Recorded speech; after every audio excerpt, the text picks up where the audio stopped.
Everyone, tarot with M Singh में ma'am Singh आप सभी का बहुत बहुत स्वागत करती हूँ। हमेशा की तरह मैं आ गई हूँ आपके पार्टनर्स की कलेक्टिव लेवल पे करंट एनर्जीज़ और उनका नेक्स्ट एक्शन आपकी तरफ क्या होगा, ये आज हम इस रीडिंग में देखने की कोशिश करेंगे। तो शुरू करते हैं गाइज, लेके प्रभु का नाम। हर हर महादेव, जय हो शिव शक्ति, जय हो राधे कृष्णा, जय हो मेरे भाई। हमेशा की तरह सबसे पहले अपने पर्सन को इमेजिन कीजिए, जिस व्यक्ति को सोचकर आप ये रीडिंग देख रहे हैं, चाहे वो आपका बॉयफ्रेंड हो, गर्लफ्रेंड हो, हस्बैंड हो, वाइफ हो, या जिस भी रिश्ते से आप ये रीडिंग देख रहे हैं। लव रीडिंग है तो ऑब्वियसली आप दोनों में प्यार होगा, तभी आप ये रीडिंग देख रहे हैं। सो शुरू करते हैं, देखते हैं क्या एनर्जीज निकल कर आ रही हैं। अपने पर्सन का नाम लीजिए एटलीस्ट 3 टाइम्स। हे प्रभु, प्रभु को बुलाया तो महाराज जी पहले आ गए। So we have devil with hermit,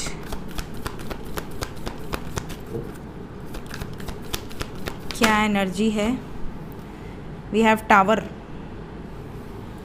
with empress. आज मॉर्निंग की एनर्जी में भी ऐसा ही कुछ था ना। मैं बहुत भुलक्कड़ हूँ गाइस। मॉर्निंग की एनर्जी मैंने करी तो है बट मुझे याद नहीं आ रही है, बट मुझे ऐसा लग रहा है जैसे ऐसे ही कोई वाइब्स थी।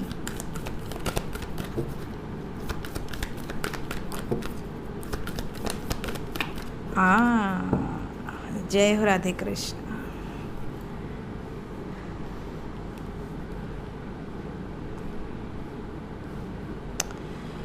Very nice. यहाँ पर जो साइन निकल कर आए हैं, we have Capricorn, Gemini, Virgo, Aries. Capricorn बहुत स्ट्रॉन्ग है, वी हैव डबल कार्ड। इसके अलावा we have the word completion of a cycle, और you can say ending of a cycle, because destruction के साथ आया है। और यहाँ पर जो वाइब्स है वो ऑल साइंस की है, सभी साइंस हैं, बट इसके अलावा जो साइन मुझे क्लियरली नज़र आ रहे हैं वो मैंने आपको बता दी है। आपके पर्सन का सन साइन, मून साइन या असेंडेंट हो सकता है। एनर्जी कुछ ऐसी है जैसे रीडिंग की शुरुआत बरगंडी से हुई है हमारे, और एंड हुआ है द वर्ड पे।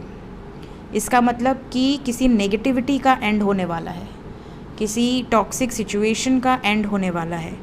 और यहाँ पर we have empress with tower, मतलब आपके पर्सन की लाइफ में मैनिपुलेशन, कंट्रोल, अथॉरिटी वाला जो भी पर्सन है, या उनका फैमिली मेम्बर हो या उनका पार्टनर हो, जो भी हो, वहाँ पर रिलीज़ की एनर्जी है। ठीक है, so let's clarify all the cards. आज हम विचेस से क्लैरिफाई करेंगे, देखते हैं क्या एनर्जीज निकल कर आती हैं।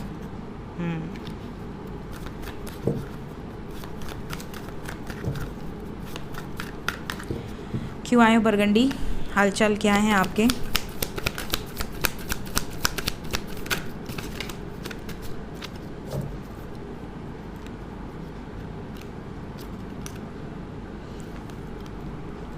आपके पर्सन का मूड आज अच्छा नहीं है, ऐसा नज़र आ रहा है। 5 ऑफ सोर्ड्स को क्लैरिफाई किया है बरगंडी को, 5 ऑफ सोर्ड्स ने क्लैरिफाई किया है with 7 of swords.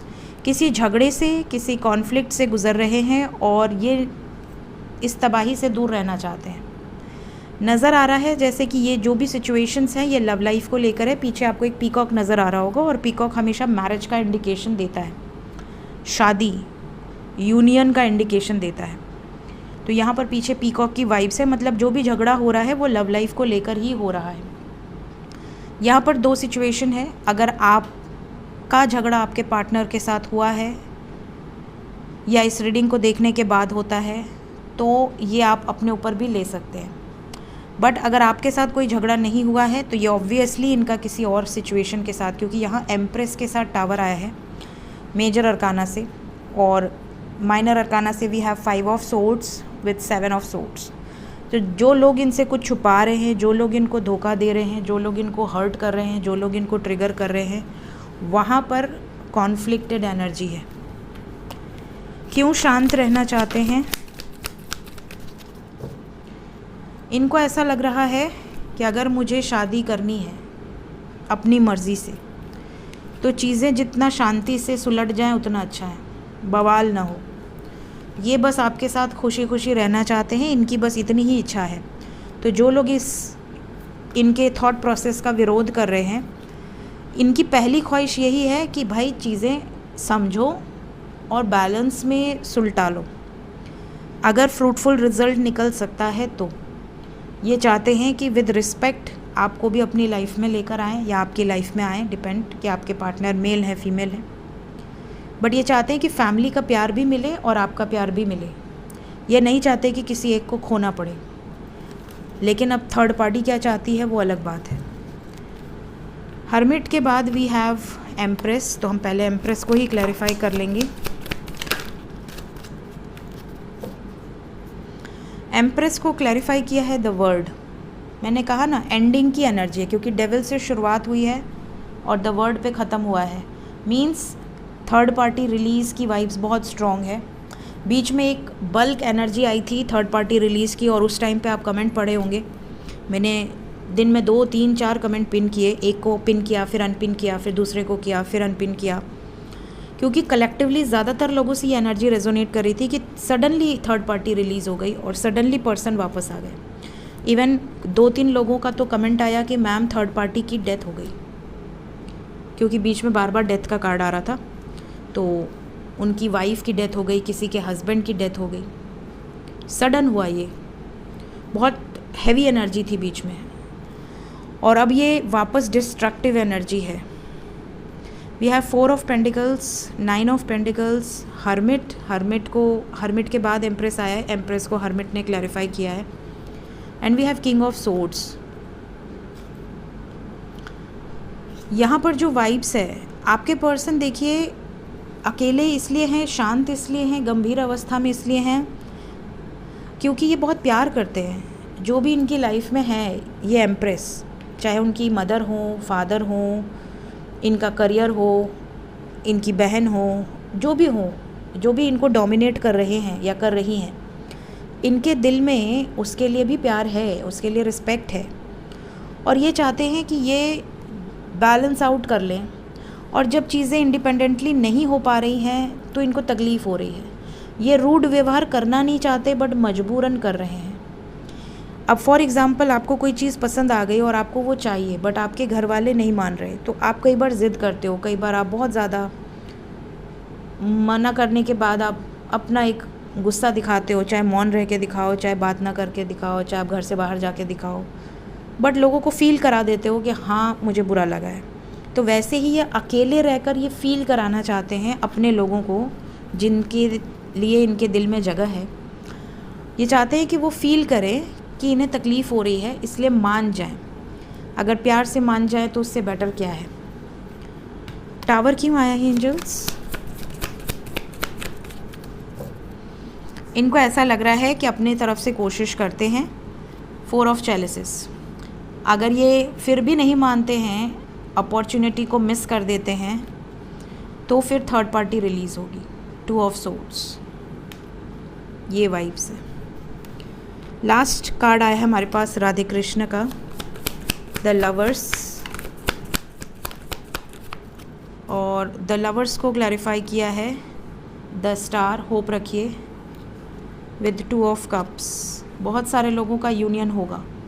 The lovers को 2 ऑफ कप्स ने क्लैरिफाई किया है। आपके पर्सन अभी इस वक्त तो जगल कर रहे हैं, थोड़ा समय लगेगा इन सब सिचुएशन से बाहर निकलने में, लेकिन सब्र का फल बहुत मीठा मिलेगा। करेज की एनर्जी है, आपके पर्सन बहुत ज़्यादा पावरफुल एनर्जी में है एक नई शुरुआत करने की। इन्हें ऐसा लग रहा है कि हो जाएगी नई शुरुआत बैलेंस्ड वे में, और इनकी सारी विशेस पूरी होंगी। ये वाइब्स है। द वर्ड को क्लैरिफाई किया है डेविल ने। पहला कार्ड, लास्ट कार्ड को पहले कार्ड ने क्लैरिफाई किया है विद एम्प्रेस। अगर नहीं होगा सिचुएशन बैलेंस तो थर्ड पार्टी रिलीज़ होगी, नेगेटिविटीज़ रिलीज़ होगी, ये लास्ट ऑप्शन है, और फिर होगी एक नई शुरुआत। ठीक है, यहाँ से भी वी हैव पेज, यहाँ से वी हैव द फूल। समझ आई?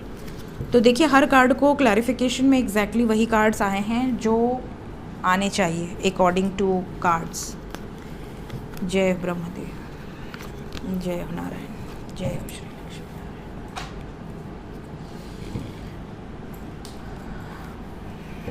देखते हैं इमीडिएट एक्शन क्या होगा। ऐसे तो मेरा हाथ दुखेगा आई थिंक, ऐसे ही करते हैं।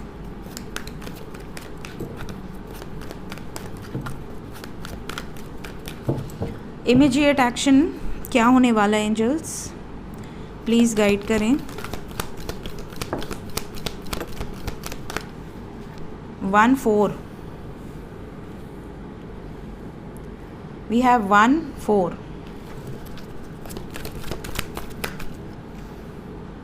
5 6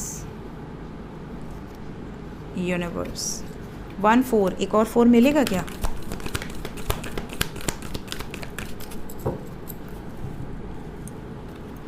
नहीं, 11 मिल गया हमें, 5 मिल गया। यहाँ कौन कौन सी एंजल नंबर अगर मैं आपको बताऊं, we have bottom of the deck is 8, we have 11 21, we have 111, we have 55 और 515 यू कैन से। 144 की वाइब्स नहीं है बट 14 की वाइब्स है। यहाँ पे 1 number indicates new beginning and 4 number indicates illusions, fear. तो आपके पर्सन फियर से बाहर निकलकर मैनिफेस्ट कर रहे हैं एक नई शुरुआत करने के लिए, और आप होप रखिए क्योंकि ये नई शुरुआत होगी। विक्ट्री की एनर्जी है, सक्सेसफुली आपके पर्सन सक्सेस को मैनिफेस्ट कर रहे हैं। ये भी नज़र आ रहा है कि इसमें मदर यूनिवर्स आपकी हेल्प करेंगी, मदर गाया की तरफ से आपको पूरा सपोर्ट मिलेगा। जस्टिस शनि देव की एनर्जी है, बैलेंस क्रिएट होगा। और आपके पर्सन शादी को लेकर ही डिसीजन लेने वाले हैं बिकॉज वी हैव हेरोफेंट। तो इनकी लाइफ में फाइनेंशियल चेंजेस या पर्सनल लाइफ में कुछ बड़े चेंजेस आने वाले हैं। आपके लिए जो नंबर इंपॉर्टेंट है वो है 4।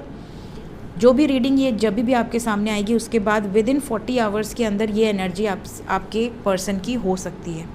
फ़िलहाल ओवरऑल एनर्जी है ट्रैप्ड इन फियर। अभी इस वक्त ये सिचुएशन में ट्रैप्ड है, लेकिन आपको सब्र रखना है। आने वाले समय में चीज़ें आपके फेवर में आएंगी। इवन आपके पार्टनर भी आपको कांटेक्ट कर सकते हैं, ठीक है। मदर गाया का मैसेज ले लेते हैं आपके लिए।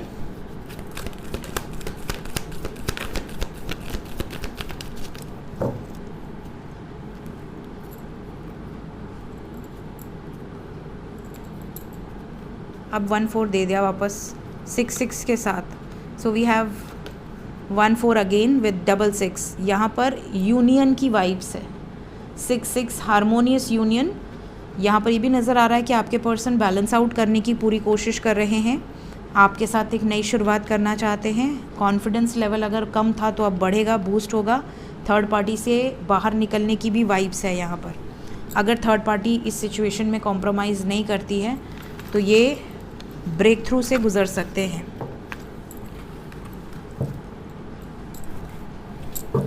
तो आने वाले 4 आवर्स के अंदर, 13 आवर्स के अंदर, 22 आवर्स के अंदर या मैक्सिमम 40 आवर्स के अंदर, मैसेज का कोई कार्ड तो नहीं है बट ऐसी वाइब्स है जैसे आपको मिस बहुत ज़्यादा करेंगे, और क्योंकि मिस करेंगे ये आपको रीच आउट कर सकते हैं।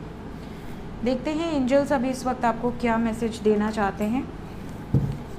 एंजल्स की तरफ से गाइडेड मैसेज आ गया हमारे पास। ओवरऑल एनर्जी है फॉलो द साइंस।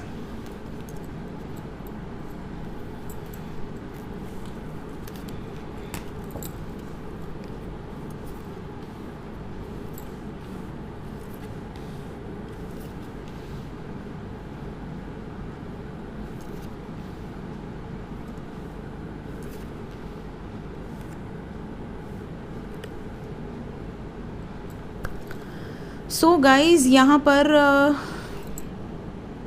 आज मुझे कमेंट में किसी ने पूछा था कि मैम ध्यान का स्टेप बाय स्टेप प्रोसीजर बताइए, कैसे करना चाहिए, क्या करना चाहिए। तो देखिए, मैंने बहुत सारी वीडियोस में अपने एक्सपीरियंसेस शेयर किए हैं। पहली बात तो मैं कोई साधु नहीं हूँ, कोई संत नहीं, कोई महात्मा नहीं हूँ, कोई योगी नहीं, ठीक है। मैं एक गृहस्थ हूँ। तो मैं कोई स्टेप बाय स्टेप साधना या स्टेप बाय स्टेप कोई प्रोसीजर मैंने इस लाइफ में फॉलो नहीं किया। पास्ट लाइफ में किया है वो अलग बात है। इस लाइफ में मैंने ऐसा कोई भी प्रोसीजर फॉलो नहीं किया है। पास्ट लाइफ में मेरी साधना बहुत डीप थी और तंत्र मंत्र साधना मैंने पास्ट लाइफ में बहुत हद तक अचीव की थी, इसीलिए इस लाइफ में ये चीज़ें एक्टिवेट हुई, specially after activation of my Ketu. तो जब आपकी लाइफ में आपका 5th हाउस एक्टिवेट होता है, स्पेशली 5th हाउस जो होता है वो आपके तंत्र मंत्र साधना का होता है, 8th हाउस आपके मिस्टिसिज्म का होता है, पाताल कहते हैं, गूढ़ रहस्य। तो 5th हाउस और 8th हाउस जब आपका एक्टिवेट होता है तो अपने आप, अगर आपने पास्ट लाइफ में कुछ किया है अचीव, तो वो चीज़ें आगे एक्टिवेट हो जाती हैं। फिर आप उसके आगे जाते हैं, उसके पीछे से स्टार्ट नहीं करते। पुरानी चीज़ें आपको याद आ जाती हैं, फिर आपको प्रेरणा मिलती है अंदर से कि आपको आगे बढ़ना है। तो जिसने भी मुझे पूछा था ध्यान के लिए स्टेप बाय स्टेप प्रोसीजर, तो देखिए मैंने बैलेंस कैसे करना है अपने फेमिनिन और मैस्कुलिन एनर्जी को, इस पे मैंने वीडियो बना रखी है। और मैंने अपने मिस्टिकल एक्सपीरियंसेस में बहुत सारे वीडियो शेयर किए हैं जिसमें मैंने बताया कि मैंने क्या किया। तो अगर आपको अपने चक्रा को बैलेंस करना है, अपनी कुंडलिनी को जागृत करना है, या आपको कुछ नहीं करना है, सिर्फ भगवान से अलाइन होना है, तो आप सिर्फ जब आपको समय मिले, स्पेशली ब्रह्म मुहूर्त बेस्ट है। ब्रह्म मुहूर्त में आप जो काम करते हैं वो आप दिन भर में कर लें, तो उससे बेटर है ब्रह्म मुहूर्त में 15 मिनट मेडिटेशन करना।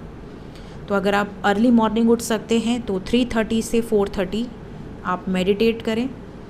और मैंने कोई स्टेप फॉलो नहीं किया, तो मैं जानबूझकर किसी के कहने पे वो वीडियोस नहीं बना सकती, वो जो उसके ज्ञाता होंगे वो बनाएंगे।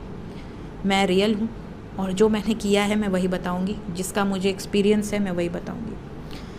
और जो step by step procedure follow करते हैं उनके वीडियोस आप देख सकते हो। बहुत सारे लोग होंगे जो इन चीज़ों पर वीडियोस बनाते होंगे, बट मैंने सिर्फ और सिर्फ आत्मा से कनेक्ट किया है, अपनी आत्मा से।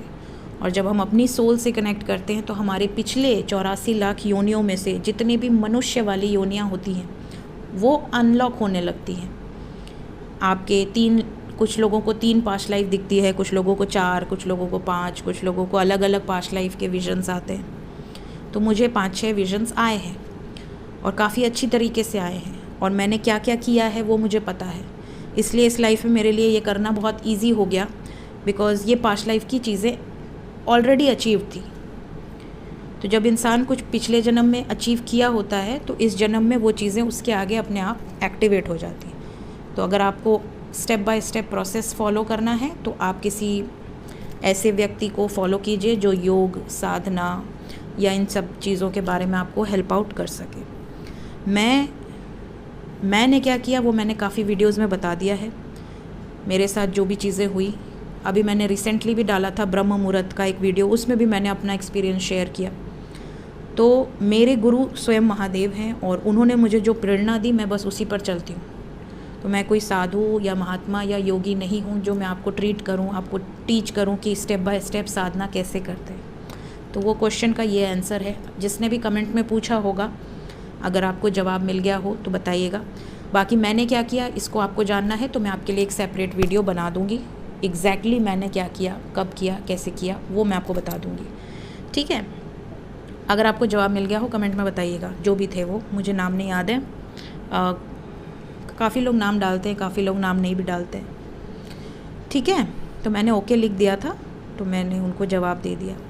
अब यहाँ पर जो वाइब्स हैं, फॉलो द साइंस पहला कार्ड है।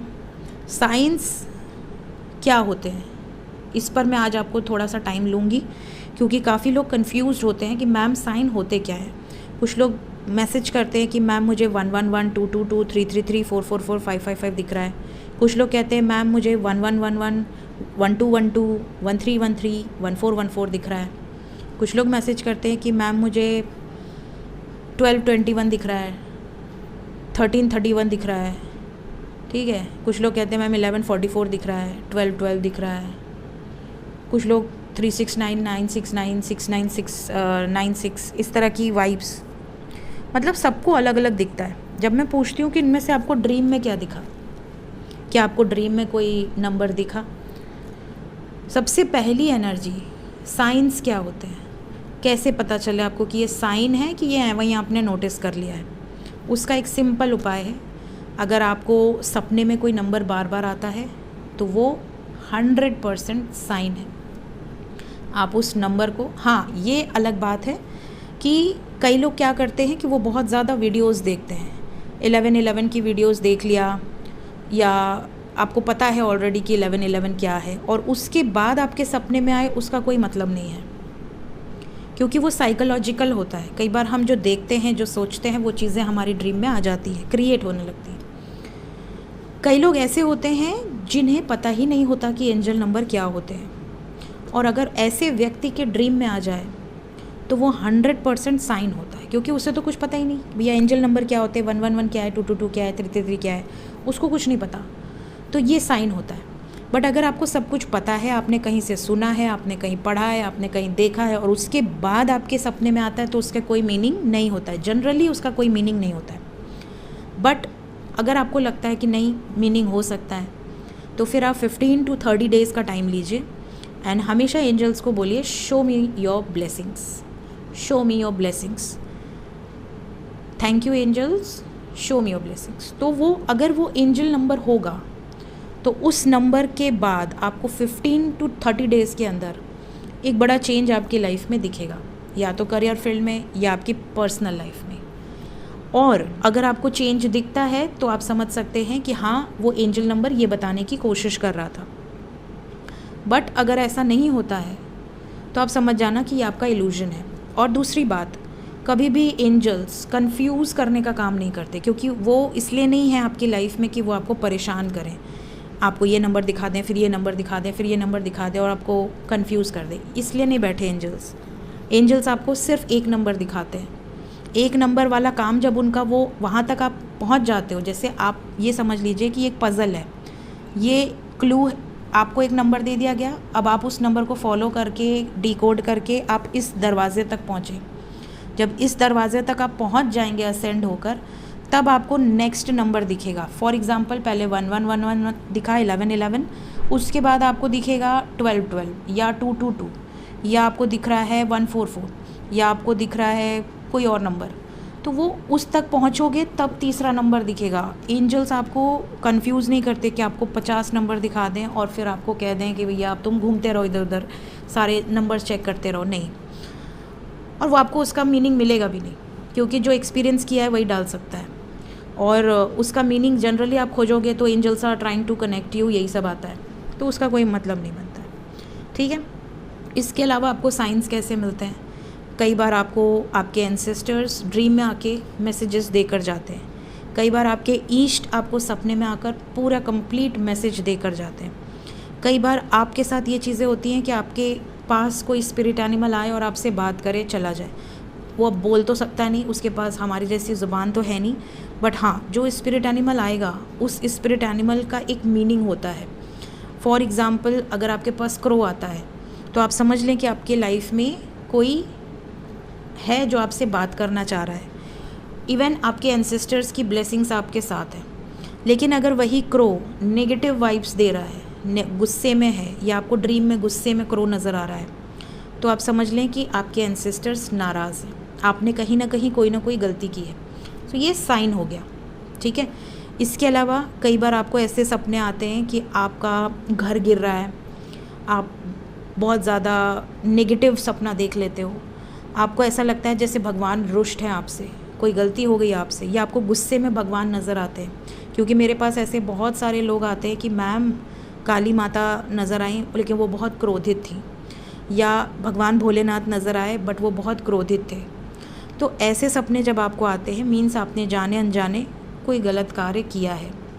इसके लिए आपको डरने की कोई ज़रूरत नहीं है, क्योंकि वो आपके माता पिता हैं। जैसे माँ बाप गुस्सा करते हैं वैसे ही वो आपको बचाने के लिए आपको एक इंडिकेशन देते हैं। तो ये भी एक साइन होता है कि आप जाओ, जाके किसी गरीब की मदद करो, कुछ अच्छे कार्य करो, भगवान का दर्शन करो, भगवान के चरण स्पर्श करके आप सॉरी बोलो अगर आपसे जाने अनजाने कोई गलती हुई है तो, क्योंकि हमें कई बार नहीं पता चलता कि हमने क्या कर दिया।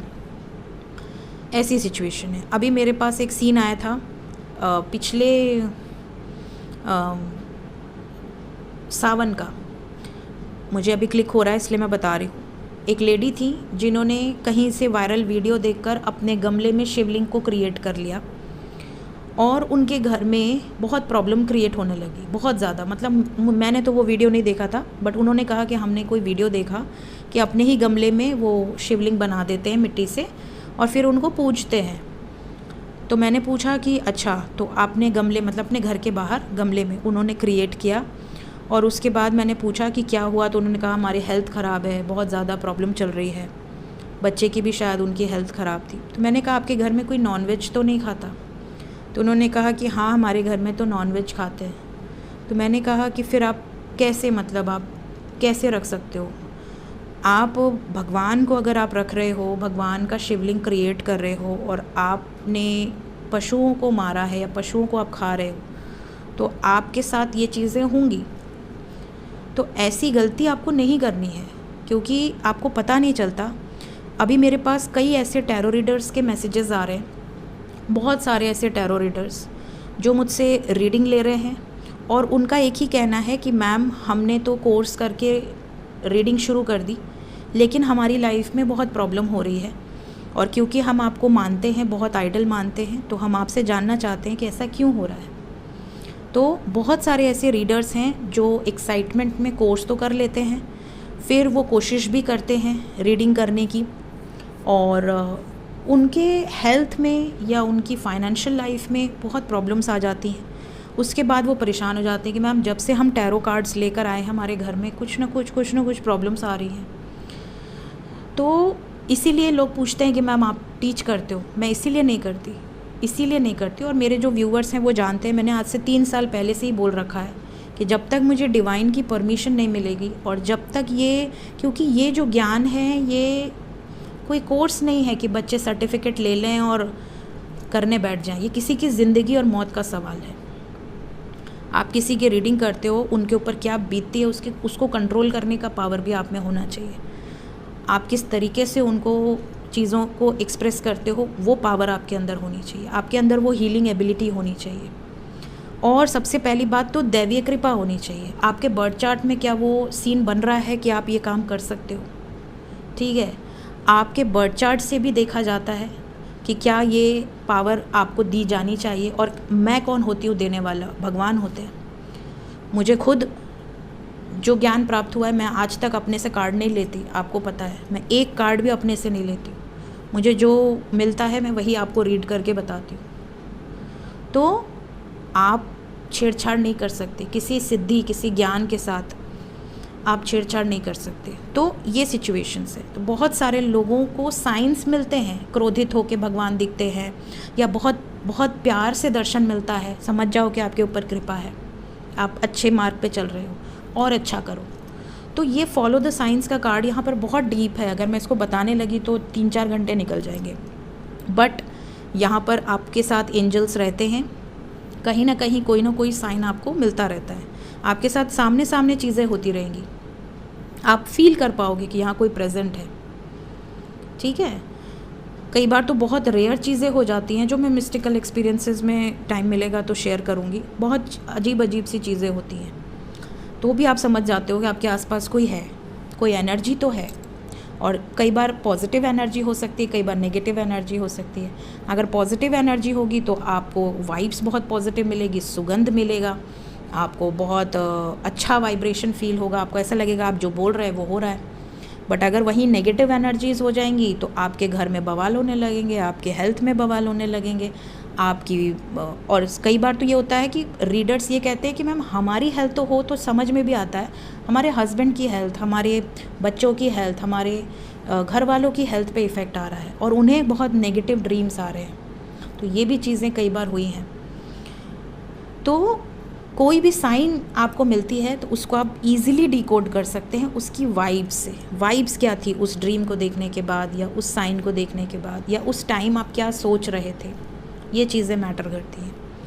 Then we have thank your lucky stars. आपके बहुत सारे ऐसे ईष्ट होते हैं जो आपको ब्लेसिंग्स देते रहते हैं, हमेशा आपका अच्छा चाहते हैं। कोई बुरा वक्त आता है तो वो आकर खड़े हो जाते हैं आपको प्रोटेक्ट करने के लिए। ठीक है, तो ऐसी सिचुएशन में यू ऑलवेज शो ग्रैटिट्यूड। आपको दिखे चाहे ना दिखे, डेली आपको भगवान को, आपको सूर्य देव को ग्रैटिट्यूड शो करना चाहिए। चाहे आप किसी भी धर्म से हो, सूर्य सबके लिए बराबर है, चंद्रमा सबके लिए बराबर है, ठीक है, वायु सबके लिए बराबर है, अग्नि सबके लिए बराबर है, ठीक है, जल सबके लिए बराबर है, धरती सबके लिए बराबर है, चाहे आप किसी भी धर्म से बिलोंग करते हो। वो भेदभाव नहीं करते कि हाँ ये इस धर्म का है, ये उस धर्म का है, ये उस इधर रोशनी देंगे उधर नहीं देंगे, ऐसा तो नहीं करते। So always show gratitude to जो आपको दिख रहे हैं, प्लस जो आपके ईष्ट हैं, जो आपके पितृ हैं, उनको भी आपको ग्रैटिट्यूड शो करना चाहिए। आपको लाइफ में जिससे भी थोड़ा सा भी ज्ञान मिल रहा है उसको आपको ग्रैटिट्यूड शो करना चाहिए, चाहे कोई छोटा बच्चा हो, चाहे कोई बड़ा इंसान हो। Then we have guiding light.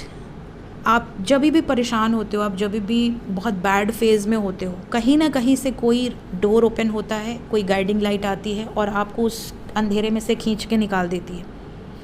बहुत सारे ऐसे व्यूअर्स होते हैं जिनके सामने पहली बार वीडियो पॉपअप होता है टैरो रीडिंग, उनको पता भी नहीं होता टैरो रीडिंग क्या है, ये कौन सी मिस्टिकल दुनिया में घुस गए हम तो यूट्यूब पे पिक्चर देखते थे, सीरीज़ देखते थे, ये सब करते थे, बट अचानक से ये चीज़ें हुई और अचानक से हम इस दुनिया में आ गए और अब हम इस दुनिया के हो गए।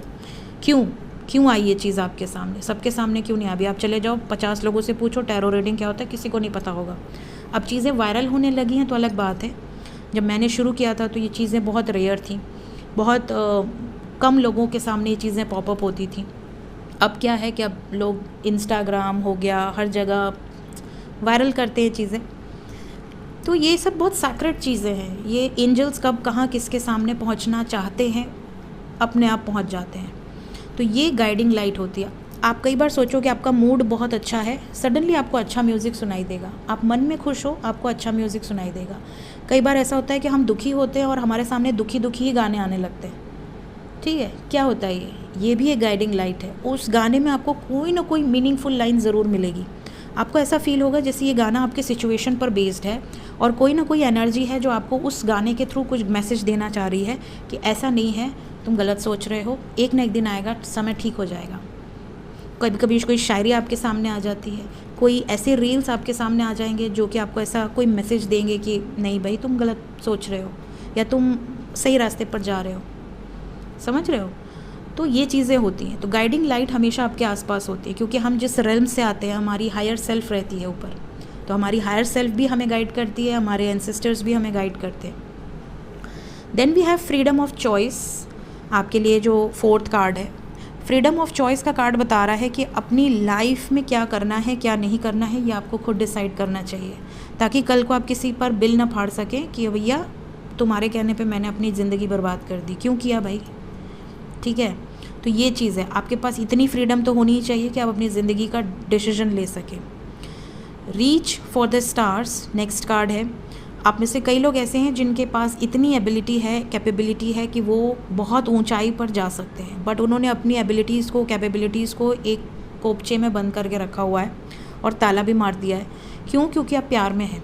आपको ऐसा लग रहा है कि बस मुझे प्यार चाहिए, मुझे और कुछ नहीं चाहिए। देखिए, जब प्यार मिल जाएगा फिर आपको लगेगा यार मैंने ज़िंदगी में कुछ नहीं अचीव किया। प्यार तो है ही, ठीक है, जब तक है तब तक है, बट आपने अचीव क्या किया? तो हमेशा आगे बढ़ने की, ऊंचा उठने की कोशिश करते रहिए। ठीक है, अपनी टैलेंट्स को बाहर निकालने की कोशिश कीजिए। आपकी लाइफ में कुछ चैलेंजेस भी आएंगे, उनको फेस कीजिए और कोशिश कीजिए कि आप अपने तो आइडल बने ही और आपको देखकर और हज़ारों लोग उस हद तक बनने की कोशिश करें, लोगों को गाइड करें, जैसे बूंद बूंद से सागर बनता है। So be a beacon of light, ये भी मैसेज है आपके लिए। And we have heart opening energy. Heart opening का एक डीप वीडियो मैंने हार्ट चक्र में बताया हुआ है, कैसा फीलिंग होता है, क्या चीज़ें होती हैं। बट यहाँ पर है कि बहुत सारे लोगों को ऐसा लग सकता है कि आप लोगों को दूसरे नज़र से देख रहे हैं। पहले आप बहुत सीमित थे, एक लिमिटेड एनर्जी थी, अपना फैमिली, अपना बच्चा, अपना हस्बैंड, अपनी वाइफ या अपना बॉयफ्रेंड, अपनी गर्लफ्रेंड, कुछ बेस्ट फ्रेंड्स। बट अब आपके अंदर धीरे धीरे चेंजेस आ रहे हैं। आपको जानवर पर भी प्यार आ रहा है, आपको बाहर जो लोग चल रहे हैं, दौड़ रहे हैं, उनको देखकर भी दया आ रही है कि वो हो कितना धूप में काम कर रहा है, अरे वो कितने धूप में बैठी है बच्चे को लेकर, अरे मंदिर के बाहर इतने गरीब बैठे हैं, काश कि इनके लिए मैं कुछ कर दूँ, या अरे इसको प्यास लगी होगी, इसको कुछ पानी खरीद के दे देते हैं, या अरे इसका बेचारे का कितना प्रॉब्लम हो गया, इसकी कुछ हेल्प कर सकते हैं तो कर देते हैं। तो ये जो एनर्जी आती है ये आपका हार्ट चक्र ओपन होता है तब आती है। तो जब जब आपको ऐसा लगे कि आप सबके प्रति अनकंडीशनल लव एंड ब्लेसिंग्स की एनर्जी में हैं, इतना ही नहीं, आप इवन आपके दुश्मन को लेकर भी एक बार सोचते हैं काश ये अपनी गलती मान ले, चीज़ें ठीक हो जाए। या इवन आप थर्ड पार्टी जिससे आप इतना चिढ़ते हैं, इतना जेलसी रखते हैं, उसको भी आप कहते हैं चलो ठीक है शायद इसकी किस्मत में रहा होगा, ठीक है जब तक भगवान की जो मर्जी वो हो जाए। तब आपको ऐसा लगता है ना कि सब बराबर, सब अच्छा है, जो हो रहा है सब अच्छा है, तब आप समझ लो कि आपका हार्ट चक्र हो, क्योंकि आप किसी चीज़ को नकार नहीं रहे हो, आप हर चीज़ को एक्सेप्ट कर रहे हो। ठीक है, सो ये थी गाइज आज की reading. Thank you so much, take care, bye bye.